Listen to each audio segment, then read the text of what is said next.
ओम नमो भगवते वासुदेवाय।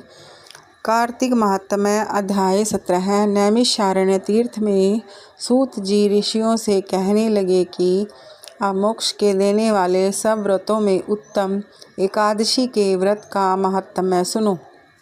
एकादशी तिथि चाहे कृष्ण पक्ष की हो अथवा शुक्ल पक्ष की, उस दिन अन्न नहीं खाना चाहिए।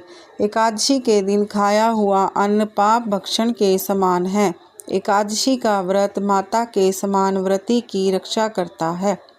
दशमी तथा द्वादशी को भी एक समय भोजन करना चाहिए। नारद जी कहते हैं कि गंगा के समान तीर्थ नहीं, माता के समान गुरु नहीं, विष्णु के समान देव नहीं, अन्न न खाने के समान तप नहीं, तथा शांति के समान संसार में कोई सुख नहीं, सत्य के समान ज्योति नहीं, कार्तिक के समान मास नहीं, ज्ञान के समान लाभ नहीं, तथा एकादशी के समान व्रत नहीं। व्रत करने वाला प्रातः काल उठकर भगवान का पूजन करे, पुराणों की कथा सुने तथा रात्रि को जागरण करे। हे राजन, अब एक इतिहास सुनो। नर्मदा नदी के तट पर अत्यंत शोभायमान गालव ऋषि का आश्रम था। उनका भद्रशील नाम का विष्णु का परम भक्त एक पुत्र था। वह बालक अपने साथियों के साथ भगवान की मूर्ति बनाकर पूजन करता, साथ ही उन्हें उपदेश दिया करता था कि वे भी भगवान का पूजन करें तथा एकादशी का व्रत रखें। उपदेश सुनकर बालक भी वैसा ही किया करते थे। अपने पुत्र के चरित्र को देखकर गालव ऋषि ने एक समय उससे पूछा, हे भद्रशील, तुम हर समय भगवान विष्णु की पूजा अर्चना में लगे रहते हो, सो यह उपदेश तुमको किसने दिया है? यह बात सुनकर भद्रशील बोला, हे पिताजी, मैं पूर्व जन्म का वृतांत सुनाता हूँ। पहले जन्म में मेरा जन्म चंद्रवंश में हुआ था। उस समय मेरा नाम धम्मकीर्ति था। दत्तात्रेय जी से मैंने शिक्षा दीक्षा ग्रहण की थी। साथ ही 1000 वर्ष तक राज्य भी किया था। उस काल में मैंने धर्म और पुण्य के अनेक कर्म किए, परंतु दैववश बुरी संगति में फंसकर मैंने वेद मार्ग छोड़ दिया और पाखंड मार्ग पर चल पड़ा। मेरे दुराचरणों को देखकर प्रजा भी पाप कर्म करने लगी।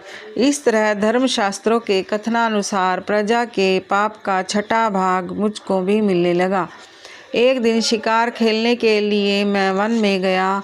दिन भर भूखा प्यासा रहा। खाने पीने की कुछ नहीं मिला। जंगल में भटक जाने के कारण शाम को घूमता फिरता नर्मदा नदी के तट पर जा पहुँचा।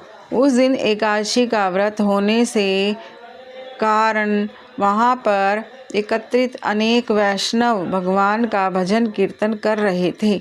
हारा थका तथा भूखा प्यासा होने के कारण मैं भी रात पर वहीं पर पड़ा रहा और प्रातः काल होते ही भूख प्यास से मेरे प्राण निकल गए। उसी समय यमराज के दूत आए और मुझको पापी समझकर मारते पीटते हुए यमराज के पास ले गए। वहाँ पर यमराज ने चित्रगुप्त से मेरे पाप पुण्य का लेखा जोखा मांगा। तब चित्रगुप्त ने विचार करके कहा कि यद्यपि यह महान पापी है, परंतु इसने एकादशी को व्रत किया था और उसी से इसके प्राण निकले हैं। इस कारण इसके समस्त पाप नष्ट हो गए हैं।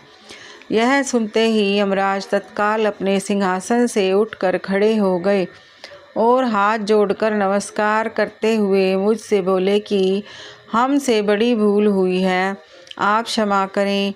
फिर अपने दूतों को धिक्कारते हुए कहने लगे, जो व्यक्ति भगवान के नाम का स्मरण करता है अथवा सुनता है, उसको कभी हमारे पास मत लाना। जिसने अनजाने में भी एकादशी का व्रत किया हो, उसके समस्त पाप नष्ट हो जाते हैं और उसे हमारे पास आने की आवश्यकता नहीं पड़ती। इसके बाद यमराज ने मेरा पूजन किया और फिर मुझे सुंदर विमान में बैठाकर विष्णु लोक को भेज दिया। हजारों वर्ष इंद्रलोक तथा विष्णुलोक में रहने के बाद अब फिर मैंने कहा यहाँ पर जन्म लिया है। जो कोई इस कथा को सुनता अथवा सुनाता है उसके समस्त पाप समूह नष्ट हो जाते हैं। यह था कार्तिक महात्म्य का 17वां अध्याय।